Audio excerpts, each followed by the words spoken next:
नमस्कार। Present continuous tense के इस सरल से पाठ में सभी का बहुत बहुत स्वागत है।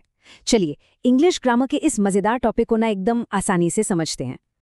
और हाँ, ये जो पाठ है ये ब्रेन बूस्टर एकेडमी की एक बिल्कुल मुफ्त पहल है ताकि बेहतरीन शिक्षा हर बच्चे तक हर जगह पहुंच सके।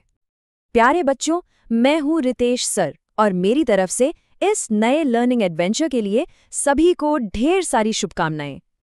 तो चलिए एक सीधे से सवाल से शुरू करते हैं। अभी बिल्कुल इस वक्त क्या हो रहा है? कोई कह सकता है मैं ये पाठ समझ रहा हूँ, और पता है मजेदार बात क्या है? इसी जवाब में, हाँ बिल्कुल इसी जवाब में वो टेंस छिपा है जिसे हम आज सीखने वाले हैं। ठीक है, तो अब सीधा मुद्दे पर आते हैं। आखिर ये कंटिन्यूअस टेंस है क्या? सबसे पहले ये जानना जरूरी है कि कंटिन्यूअस शब्द का असल मतलब क्या होता है। कंटिन्यूअस का सीधा सा मतलब है जो चल रहा है, जो रुका नहीं है। मतलब कोई ऐसा काम जो शुरू तो हो गया पर अभी तक खत्म नहीं हुआ है। जैसे कि अभी इस पाठ को देखना, ये काम चल रहा है ना, बस यही है कंटिन्यूअस एक्शन। बहुत अच्छे। अब इस टेंस को पहचानने के लिए ना हम जासूसों की तरह दो बड़े सुराग ढूंढेंगे, एक हिंदी में और एक इंग्लिश में। यहाँ देखिए, हिंदी के वाक्यों में आखिर में रहा है, रही है या रहे हैं आता है ना? और इंग्लिश में वहां तो सबसे बड़ा सुराग है वर्ब के आखिर में लगा हुआ आईएनजी। जैसे गो बन गया गोइंग। बस जहां आईएनजी दिख जाए समझ जाइए कि एक्शन कंटिन्यूअस है। अच्छा, आईएनजी ने तो ये बता दिया कि काम चल रहा है, पर कब चल रहा है, अभी या पहले? इसी पजल को सॉल्व करने के लिए आते हैं हमारे तीन खास दोस्त, तीन हेल्पिंग फ्रेंड्स।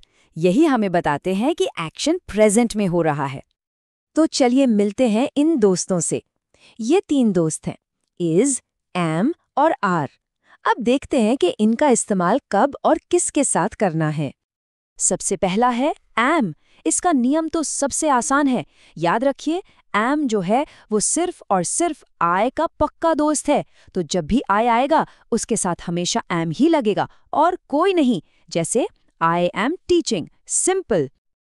अब आते हैं हमारे दूसरे दोस्त इस पर। इसका इस्तेमाल तब होता है जब हम किसी सिर्फ एक इंसान या एक चीज के बारे में बात कर रहे हो। मतलब जब सब्जेक्ट सिंगुलर हो, जैसे ही, शी, इट या फिर किसी का नाम। For example, he is playing. और हमारा तीसरा और आखिरी हेल्पिंग फ्रेंड है आर। आर का इस्तेमाल होता है जब सब्जेक्ट एक से ज्यादा हो, यानी प्लूरल हो, जैसे वी, दे, द चिल्ड्रन। और एक खास बात, यू के साथ हमेशा, मैं दोहरा रहा हूं, हमेशा आर ही लगता है, चाहे यू एक इंसान के लिए हो या बहुत सारे लोगों के लिए। शाबाश! अब जब हमने सारे टुकड़े जमा कर लिए हैं तो चलिए इन सब को जोड़कर एक परफेक्ट प्रेजेंट कंटिन्यूअस टेंस का सेंटेंस बनाने का सीक्रेट फॉर्मूला देखते हैं। तो ये रहा वो मास्टर फॉर्मूला। ये एक मास्टर की तरह है। देखिए, सबसे पहले सब्जेक्ट, फिर उसके हिसाब से इज, एम या आर में से एक, फिर आएगा वर्ब जिसके साथ लगा होगा आईएनजी, और आखिर में ऑब्जेक्ट। बस इनको जोड़ा और सेंटेंस तैयार। चलिए, अफर्मेटिव सेंटेंस तो बनाना आ गया, पर अगर नहीं बोलना हो तो, या सवाल पूछना हो तो घबराइए मत। एक बार फॉर्मूला समझ आ गया ना, तो नेगेटिव और क्वेश्चन बनाना चुटकियों का खेल है। देखिए ये कितना आसान है। अगर नहीं कहना है यानी नेगेटिव बनाना है तो बस helping verb is, am, are के बाद नॉट लगा दीजिए।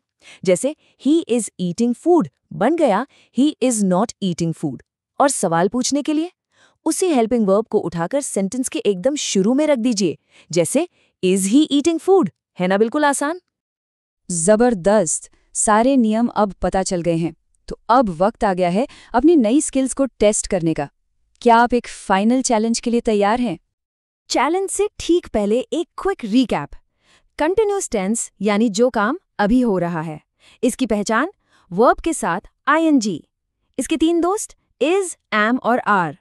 नेगेटिव बनाना है तो हेल्पिंग वर्ब के बाद नॉट लगा दो, और क्वेश्चन बनाना है तो हेल्पिंग वर्ब को सबसे आगे ले आओ, बस। और ये रहा आज का फाइनल चैलेंज। स्क्रीन पर दो सेंटेंसेस हैं, इनको प्रेजेंट कंटिन्यूअस टेंस में बदलकर देखिए। प्रैक्टिस करते रहिए और इस टेंस पर कमांड हासिल करना बहुत आसान हो जाएगा। All the best!